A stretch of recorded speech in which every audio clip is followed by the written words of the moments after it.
E aí, pessoal, tudo bem com vocês? Sejam todos bem-vindos ao canal Matemático Investidor. E no vídeo de hoje a gente vai descobrir se realmente vale a pena ainda investir no fundo imobiliário DEVA 11, beleza?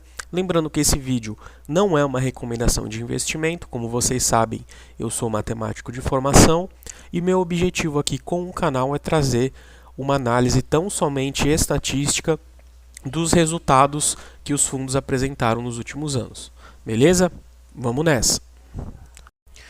Bom, pessoal, o objetivo desse vídeo é entender, né, se ainda vale a pena investir no fundo DEVA 11. E para isso, eu separei o vídeo em duas partes. A primeira parte, a gente vai analisar os números do relatório gerencial do fundo, tá? E com base nos números, a gente vai tentar identificar os motivos que fizeram tanto o rendimento por cota cair, como, por consequência, o valor da cota do fundo também despencar, tá bom? Na segunda parte do vídeo, pessoal, eu vou fazer uma simulação de investimento no fundo DEVA 11, tá? Para a gente verificar a rentabilidade do fundo, verificar após quanto tempo nós conseguiríamos uma renda mensal de R$1.000, de 1.500, de 2.000 e de 3.000, tá bom? Lembrando que para essa simulação eu vou utilizar, né, os rendimentos, aliás, eu vou utilizar a média dos rendimentos do fundo desde o IPO, tá bom? É a média, não significa que vai acontecer no futuro, mas como eu sempre digo aqui, né, a média costuma trazer algo bem próximo da realidade. No caso do DEVA 11, tem uma variável que não é tão positiva, que é o tempo de existência do fundo. É um fundo que teve seu IPO aí em 2020, né? Acho que 2 meses antes da pandemia, em fevereiro, e não tem um histórico muito grande para que a média tenha aí uma assertividade maior, tá bom? Mas não deixa de ser curioso e interessante a gente analisar essa simulação de investimento. Bom, sem mais delongas, vamos para o vídeo, espero que não fique muito longo. Vamos dar uma olhadinha antes do relatório gerencial nos indicadores básicos aqui do DEVA 11. Primeiro, a liquidez diária dele. A gente está falando de um fundo que é negociado com mais de 30 mil negociações por dia, né? Segundo aqui o Funds Explorer, é uma liquidez bem alta, ou seja, é um fundo que é fácil de entrar e de sair. Ele tem sob gestão um patrimônio líquido de 1,4 bilhões de reais, próximo de 1,5 bilhão, e de quebra está sendo negociado com um desconto em relação ao seu valor patrimonial, tá bom? Está valendo aí 0,83. Beleza? O que eu quero mostrar para vocês aqui antes de irmos para o relatório gerencial.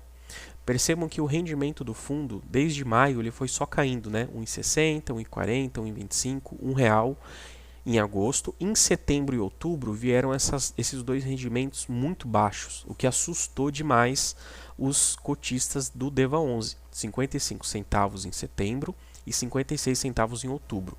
Agora, em novembro, ele divulgou recentemente, né? Teremos aí um rendimento de 90 centavos, tá? Então já foi uma boa recuperação aqui. E, pessoal, por conta dessa queda bem acentuada, né, de julho em diante, né, o fundo acabou tendo aí uma grande redução do seu valor da cota, porque os cotistas, que a gente costuma dizer mão de alface, acabam largando as posições do fundo e acaba, por consequência, jogando o preço lá embaixo, beleza? Bom, vamos dar uma olhadinha aqui então nesse fundo, no relatório gerencial do fundo, tá bom? Ó, eu quero trazer para vocês uma informação muito relevante, que é a seguinte, eu vou ler aqui junto com vocês. No cálculo da remuneração dos CRIs, são considerados os indicadores com 2 meses de defasagem, tá bom? O que isso significa? Significa que, por exemplo, nesse relatório do mês de novembro, está sendo considerado o IPCA do mês de setembro, tá? Então ele vai sempre caminhar com 2 meses de antecedência. Assim como o próximo relatório, né, o próximo rendimento de dezembro, vai estar sendo considerado o IPCA registrado em outubro, tá bom? E além disso, na verdade, tem um detalhe, né? A maioria dos ativos utiliza um índice do dia 1 ao dia 20, então nem é um mês fechado. Então, vai acontecer, como vocês vão ver aqui no relatório gerencial, dos CRIs desse fundo pegarem parte do IPCA de um mês e parte do IPCA de outro mês. Tá bom? Isso aqui é muito importante na análise que a gente vai fazer agora. Bom, vindo aqui para o demonstrativo de resultado, o famoso DRE do fundo. É aqui que a gente vai... Não, é nesse relatório, aquele ali é o antigo. É aqui que a gente vai trabalhar a maior parte do vídeo, beleza? Bom, e o que a gente precisa entender primeiramente, né? Como que compõe a receita desse fundo? Então a gente tem aqui a parte dos juros. Para quem não sabe, os juros é aquele valor fixo que a gente tem atrelado ao indexador. No caso desse fundo, a maior parte está indexada ao IPCA. Então, os juros aqui seria aquela taxa fixa de IPCA mais 10, IPCA mais 11, IPCA mais 12, seria esse valorzinho aí fixo, tá bom? A correção monetária, por sua vez, é justamente o índice, no caso o IPCA, a inflação. Aqui o rendimento do caixa é aquele rendimento do valor que está parado em caixa, que também tem um rendimento aí com base provavelmente no CDI, e aqui outras receitas que não devem ser recorrentes, tá bom? Bom, a gente também tem a despesa do fundo, né? Despesa operacional do fundo. Então aqui a gente tem elencado a despesa do fundo nos últimos meses, os últimos 6 meses, e o provisionamento. Tá? Aqui ele até explica o que seria esse provisionamento de custos. Ó. Provisão para pagamento de despesas de performance, auditoria anual e outras despesas do fundo. Tá bom? Importante para a gente entender. Agora, gente, vamos agora analisar esses números aqui que é importantíssimo. Vamos dar uma olhadinha primeiro como que foi a distribuição de cota. É essa coluninha aqui que eu selecionei. Então, veja só. Aqui em maio, ele distribuiu 1,60 por cota.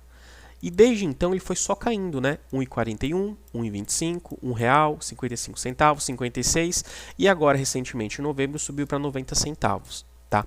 Vamos dar uma olhadinha aqui no mês de maio que teve esse valor absurdo, né, pessoal? R$ 1,60 por cota é realmente algo surreal. Na época estava sendo avaliado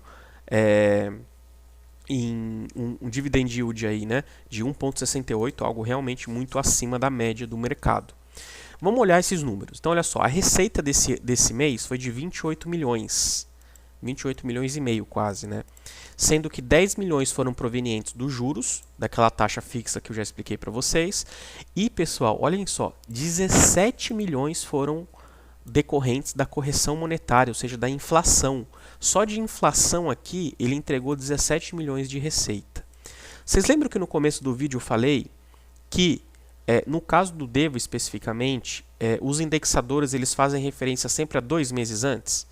Então aqui a gente pode tirar a partir disso que maio, esse valor de maio, ele está fazendo referência na verdade a março, né? Março, abril, maio, então ele está fazendo referência ao mês de março. Vamos agora dar uma olhadinha, gente, aqui na tabela do IPCA de 2022, ó, dezembro e janeiro até novembro. Vejam só qual foi o mês que nós tivemos uma maior inflação. Foi justamente o mês de março. 1,63, né, pessoal? Esse valor aqui, se a gente multiplicar ele por 12, vejam que a gente teria uma inflação anual de 19,56. Quase 20% de inflação, algo muito, né, surreal, muito alto. E foi aqui que a taxa Selic começou a subir, justamente para conter essa alta absurda que nós tivemos. Mas perceba que essa alta aqui faz total sentido no rendimento do fundo do mês de maio. Por isso que teve esse boom aqui absurdo, né? A partir daí, pessoal, percebam que a parte dos juros, ela se manteve aí dentro da média, né? 9 milhões e meio, 9 milhões e meio, 10 milhões e 100, 9 milhões. Em outubro teve uma quedinha aí para 8 milhões e 600 e agora em novembro subiu novamente para 9 milhões. Então perceba que a parte dos juros está sendo bem dentro da média, né? Bem aí acima dos 8.600 até os 10 aproximadamente. Agora vamos olhar, gente, talvez aqui a parte mais importante do vídeo, para a correção monetária nos últimos meses, sobretudo para esses meses em que ele entregou um rendimento muito abaixo da média, de 55 centavos, 56 centavos. Veja, ó, que lá no mês de maio teve 17, foi algo muito fora da curva, né? Não seria cabível manter essa média aqui. Depois ele caiu para 9 milhões e 800 só de correção monetária, só de inflação, que já é um valor bem alto também. E, pessoal, ele aparentemente retornou para a média aqui, né? O que parece ser 5 milhões e 700, 5 milhões e 200 em agosto. A partir de setembro, vejam só, a receita proveniente da correção monetária caiu drasticamente. A gente está falando de menos 5 milhões na receita total do fundo. Foi de 16.300 para 9.800. Muito por conta da correção monetária. Na verdade, quase por conta da correção monetária, né? Em outubro, nós não só não tivemos correção monetária, como tivemos uma correção monetária negativa de 24 mil reais. Então, a gente abateu desse valor total de receita nosso esse valor de correção monetária negativo. Vamos voltar aqui para a tabelinha do IPCA e verificar os meses que foram negativos, né? Nós tivemos aqui o mês de julho, de agosto e de setembro. Então vamos lá. O mês de setembro, lembram? Ele faz referência a 2 meses antes. Então ele está fazendo referência ao mês de julho. Assim como o mês de outubro está fazendo referência ao mês de agosto. O mês de julho foi o mês que registrou a maior deflação desses últimos meses aqui, 0,68. Porém, se a gente for verificar, em teoria, era para o mês de setembro, que faz referência ao mês de julho, está com o menor valor. Mas, na verdade, quem está com o menor valor é o mês de outubro. Tá? E por que isso está acontecendo? Lembra que eu falei para vocês que, no caso do DEVA11, ele pega uma parte do IPCA do mês e mais outra parte do IPCA do outro mês? Eu acredito que isso tenha acontecido por conta dessa característica. Então, ele pegou aqui parte daquela deflação grande e a maior parte acabou entrando aqui no mês de outubro. Tá? Acredito eu. Bom, pessoal, dito isso, a gente pode voltar aqui para a tabela e verificar que no mês de setembro, tá? No mês de setembro, cujo rendimento do mês de novembro faz referência, tá? A gente ainda teve uma deflação de 0,29, foi a menor deflação dessa série que nós tivemos.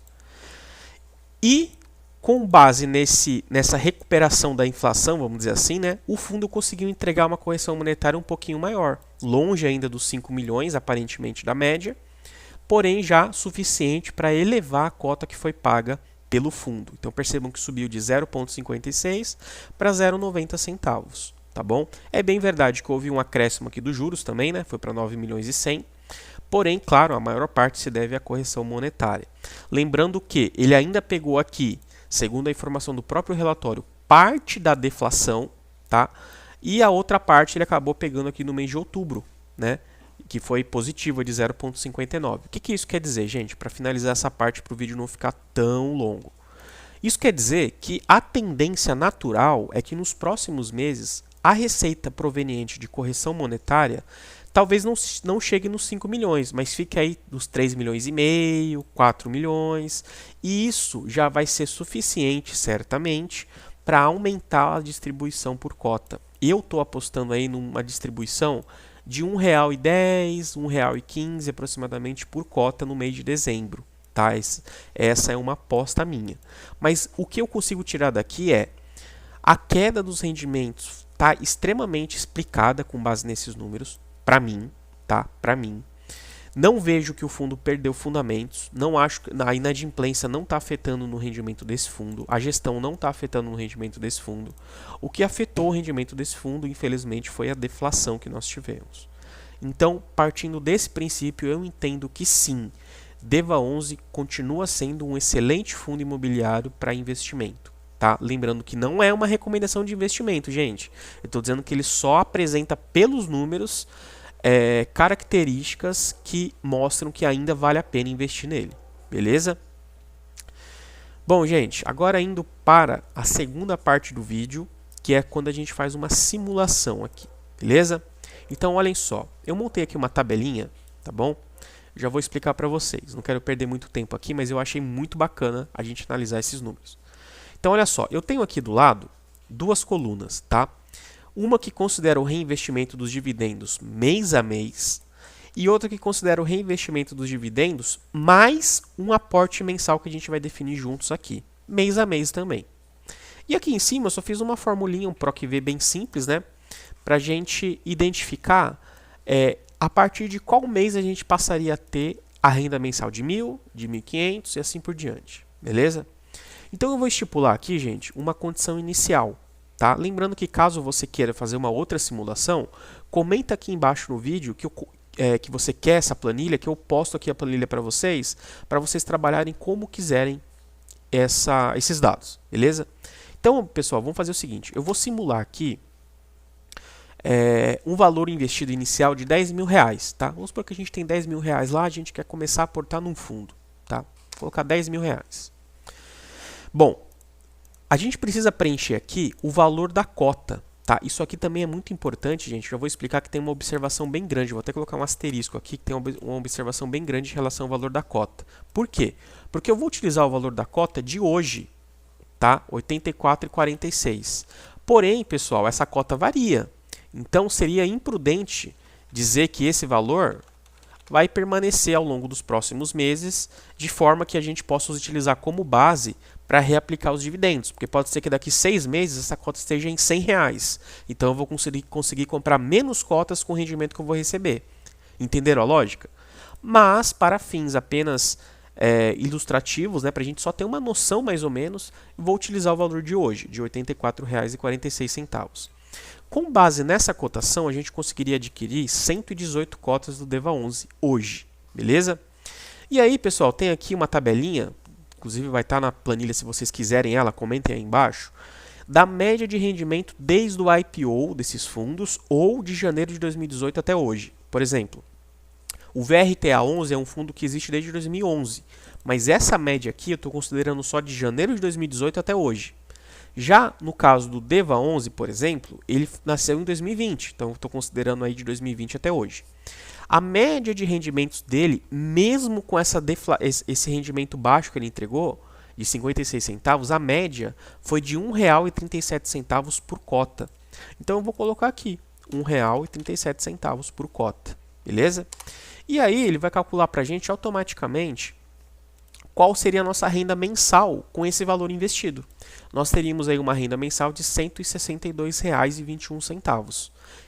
Isso corresponde, né, a um dividend yield de 1,62% ao mês e um dividend yield aí de 19,46% ao ano. Tá bom? Percebam que é um dividend yield muito alto, né? Não apenas por conta do rendimento por cota que já é alto, mas principalmente pelo valor da cota, né? O valor da cota está muito baixo, ele está muito descontado, tá bom? Vamos analisar agora, gente, esses números. Então, olha só com esses dados, tá? Sem aportes mensais, nós chegaríamos com uma renda mensal de R$1.000. Digamos que a gente pegou 10 mil, investiu em DEVA e não fez mais nada, tá? Só reinvestiu os dividendos. A gente teria uma renda de R$1.000 após 10 anos, uma renda de R$1.500 após 12 anos e assim por diante. R$5.000 a gente teria só depois de 18 anos, tá? 18 anos. Agora vamos fazer uma simulação. Vamos colocar aqui um aporte mensal de R$500, tá bom? E aí, como já disse aqui para você, se você quiser jogar um aporte mensal de 1.000, de 2.000 ou só de R$200, fiquem à vontade, é para isso que serve a planilha. Vou colocar R$500 aqui. Então, aqui a gente tem todos os cálculos, tá? Se além do aporte mensal, aliás, se além do rendimento mensal do próprio fundo, eu aportar R$500 por mês, olha só como que ficaria os meus resultados. Eu teria uma renda mensal de R$1.000 após 4 anos. Eu reduziria mais da metade do tempo que eu demoraria sem aportes mensais. Percebam a importância do bendito do aporte mensal, gente. O aporte mensal é fundamental. Ele é muito importante para o efeito bola de neve. Beleza? Não só no caso do DEVA, no caso de qualquer outro fundo. O que mais importa no longo prazo é o aporte mensal e, claro, o reinvestimento dos dividendos, né? E vejam, a gente teria uma renda de R$1.500 após 6 anos e de R$5.000 após 11 anos, né? Com um aporte mensal de R$500. Olha só que interessante, a gente começa com 10 mil, todo mês aporta R$500. Percebam que isso aqui, de certa forma, quando a gente olha para o longo prazo, acaba se tornando uma previdência privada, né? Uma carteira previdenciária, por assim dizer. Vou fazer uma simulação rapidamente com R$1.000, só para a gente ver como esse juros compostos trabalha, né? Se a gente começar com 10 mil e fizer um aporte de 1.000, nós teríamos uma renda mensal de R$1.000 3 anos depois. Olha só que interessante. Após 3 anos, a gente já teria R$1.000 todos os meses pingando na nossa corretora, tá bom? Lembrando que esses cálculos levam em consideração o valor da cota fixo de R$ 84,00. Percebam que se eu aumentar o valor da cota, por exemplo, para R$ 95,00, vejam que o tempo vai aumentar de ambos os casos. Ó. Era 10 anos aqui e 3 anos lá. Agora foi para 11 anos aqui e ali continuou 3 anos. Né? Vou aumentar para R$110. Olha lá, foi para 14 anos aqui e 4 anos lá. Tá bom? Então, o valor da cota é essencial. Por isso que é sempre importante a gente adquirir esses fundos baratos. E hoje o DEVA está muito barato. Essa é a grande realidade. Beleza? Gente, eu espero que vocês tenham gostado do vídeo. Falei muito, eu tento fazer um vídeo de 15 minutos, mas não dá. Só essa parte do vídeo já teve 15 e ainda tem a introdução que eu vou anexar nesse vídeo aqui. Então, conto com o seu like aí, deixa o seu like, se inscreve no canal e comenta aí embaixo se você quer essa planilha para poder fazer as suas manipulações aqui. Beleza? Valeu!